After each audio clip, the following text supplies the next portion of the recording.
puasa ya. Paslun utawi iki iku pasal sawiji syurutu wujubihi khamsatu asya'a utawi pirang-pirang syarat wajib puasa iku khamsatu asya'a 5 pirang-pirang perkara islamun sawi Islam wa taklifun dan kaperdih wa itaqatun dan kuat wasihatun dan sehat wa iqamatun dan mukim ya. Surahanana ya campur sawara ya bahasa. Dina ieu pasal di ini pasal untuk mempertelakkan atau menjelaskan atau membahas tentang syarat wajibnya puasa. Jadi macam-macam ya, enggak puasa aja, harus tahu kita syarat sahnya puasa, harus tahu syarat wajibnya puasa, harus tahu. Jadi syarat wajibnya puasa itu ada 5. Sawiji harus Islam, itu syarat. Ari tadi mah syarat sah, ketika lain Islam teu sah puasa. Ketika tidak berakal teu sah puasa walaupun Islam. Ketika tidak bersih dari haid teu sah. Ketika belum tahu detil masuknya bulan puasa enggak sah puasa. Nah, ini syarat wajibnya puasa. Jadi harus orang Islam. Itu yang pertama. Wajib puasa kepada orang Islam. Kepada orang kafir tidak wajib, bahkan tidak sah yang tadi ya. Orang Islam yang bagaimana? Nah, seterusnya wataklipu dan yang diperdih, artinya diperdih itu udah baligh ya. Hukum syara. Yang menurut hukum syariat agama. Jadi yang belum balik mah tidak wajib puasa, anak kecil. Ya, anak kecil tidak wajib berpuasa. Adapun belajar mah ya harus belajar. Dengan mustahil mah. Kita bawa pengajian pintar. Jadi nu kudu kaperdi, teh balik. Belum balik mah tidak wajib untuk melaksanakan puasa, tapi harus belajar. Wa itaqatun. Nah, makanya kalau orang-orang yang enggak puasa berarti belum balik. Yang udah nikah, yang umurnya 50 tahun banyak yang tidak puasa.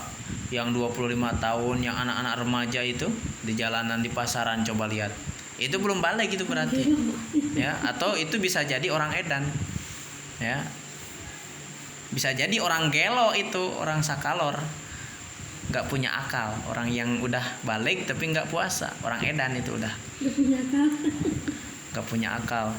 Wa itaqatun dan kuat. Artinya kuat di sini itu orang yang memang masih kuat. Adapun orang kakek-kakek yang udah ya pokoknya kalau puasa itu mati lah. Atau orang fikun, kakek-kakek atau nenek-nenek yang udah fikun, berarti otomatis tidak kuat lagi. Atau kuat mah kuat tapi pikun itu udah nggak tahu puasa, udah nggak tahu waktu sholat asar itu kapan, udah nggak jelas pokoknya, nggak wajib ya.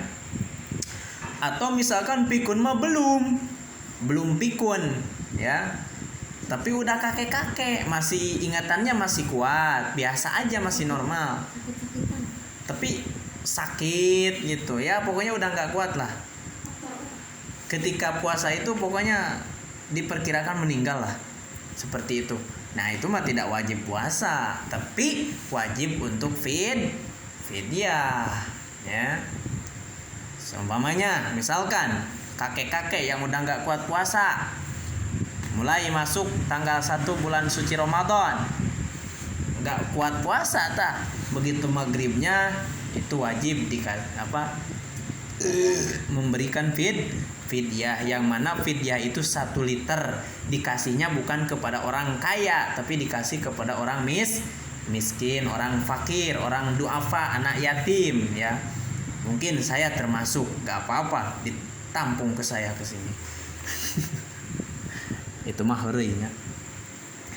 Terus selanjutnya yang keempat yaitu wasihatun, keadaan sehat ya. Jadi tidak lihat kakek-kakek ini mah harus sehat. Walaupun anak muda masih gagah, masih kuat, tapi nggak sehat, artinya sakit.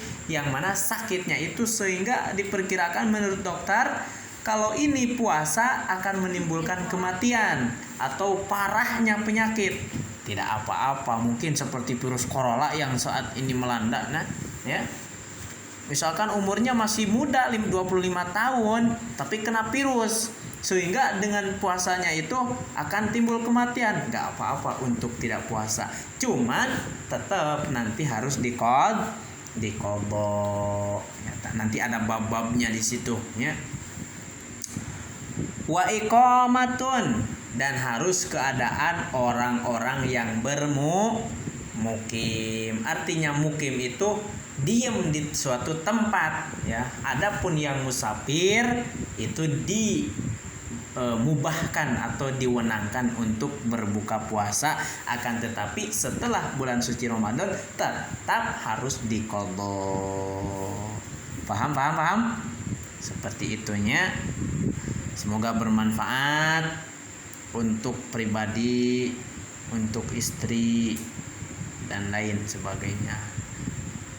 Wallahu a'lam bissawab.